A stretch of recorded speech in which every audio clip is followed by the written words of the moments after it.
And I've learned to have a lot of compassion for people who are, let's say, like cold dead hands, Second Amendment folks. I have felt that one of the things that I've learned to be grateful for in having these conversations with them is that I don't live in that level of fear. I don't feel like there's always someone out to get me, that I have Yeah. to sleep with a handgun under my pillow, that I'm never letting that happen to me again type of trauma.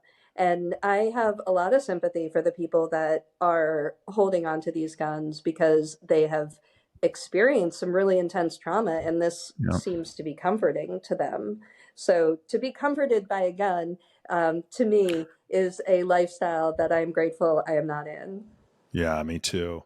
Yeah, me too. I think we don't have to get into so much about guns, but I think the thing with guns is I personally don't want one. I don't ever want to have to use one. I don't want to have one in my house for similar reasons to, what I mentioned earlier. It's like when you're, I've suffered with depression my whole life. I have those moments where I think like maybe it would be better if I wasn't here. I think a lot of people have those, but having that like having something that is so deadly and so instant, I just Hmm. don't think it would be good. But people who have been traumatized by it, like I just feel it's unfortunate that they are holding onto that gun, that they're kind of trauma bonded with Hmm. that gun. And as a way to, you hear stories every so often about um, someone breaking into someone's house, they get the gun, they shoot their family member, they shoot themselves on accident, and it just ends up creating so much chaos that isn't even really um, doing what it was supposed to do for you in that scenario. So it's Right. kind of like, I guess I know we're not going to change anybody's or everybody's mind there, but it just doesn't quite add up to me. Hmm. Yeah. Where do you live? I'm in Chicago. Uh-huh. Yeah, I Guns mean, everywhere I here. think that like urban thoughts about guns can be very different than rural thoughts, and the way that guns impact our lives in, let's say, an urban environment is a Hmm. lot more traumatic than, let's say, a father son bonding hunting trip, you know? Right. So it's also important to start discussing the different types of guns out there. And the most deadly gun is really the handgun. And Oh, when we think about how are people dying in America, it's the handgun. Even though there's a lot of attention on semi-automatics and things like that, that the majority is actually by handgun, and it's because it's really so easy to use. And like my mother's gun is so small, it has no safety on it. It took me 20 seconds to figure out how to make it work. It's so obvious. I showed it to a friend of mine that is a firearms collector, and he said, I can't imagine a gun better designed for putting in your mouth and shooting yourself. my So God. when we're thinking about the manufacturing and the design, there's and Google and all these different things, like, and legislation. There's so much that we can be doing to shift this problem and bring solutions. And one of my hopes, one of the things that keeps me like inspired about suicide prevention is that it has been so sloppy, the efforts to stop this, that there is a lot of potential for us to actually address it, because we haven't addressed it and failed. We just haven't really addressed it. That's a good point. And why do you think we haven't addressed it? Because a lot of other countries have addressed it. And guess what? They don't have these problems. They don't have mass shootings. They don't have guns in general, which also consequently lower suicide rates, Hmm. lower gun violence, obviously. Like, what do you think's the holdup? Is it the NRA? Is it Yeah. Second Amendment advocates, the media? Probably all of it, No, actually. it's just the NRA. Yeah, they're so powerful. And the thing Yeah. with something like Donna's Law being voluntary, you Hmm. would think them and Second Amendment enthusiasts would look at this as more freedom. Hmm. Like freedom for the Right. individual to choose what the individual does and the individual can and cannot buy. just like they can go to the store and choose what they want to eat and what they don't want to eat, just like they Mhm. can go to the store and buy the clothes they want to buy and the clothes they don't.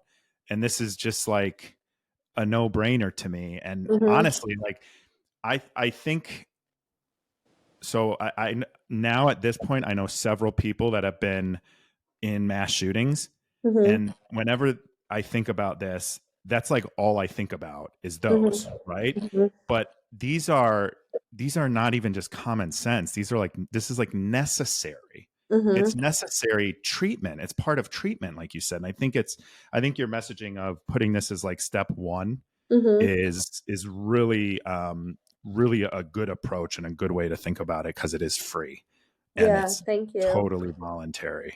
When you're talking about those mass shootings too, it's so often that we hear the word self-inflicted gunshot wound as the end of those shootings. Yep. And when we think about, let's say, two-thirds of gun deaths being suicide, that doesn't mean that the other one-third is separate from suicide. There is a ton of murder suicide in domestic violence going on.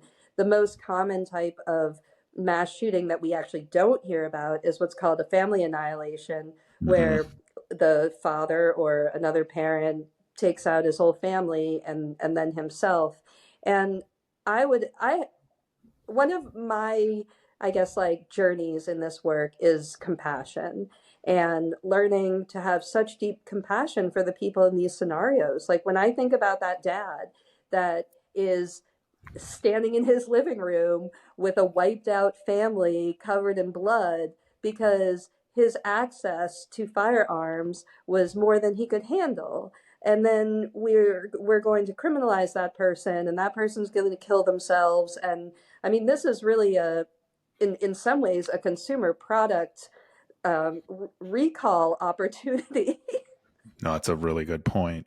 And and that's the thing. And I think it's when I think about stories like your mom's and I think about the scenario where you just said, it's almost like we want to villainize someone. It's the whole like committed suicide versus died by suicide, all of that stuff, right? Like we're getting better at the way we talk about it, Hmm. maybe in some cases, but like there isn't that empathy for the person who's doing it and what struggles they're having too, right?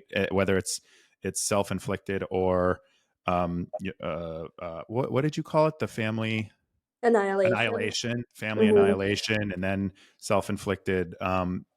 There's that access to these weapons for people who are not well.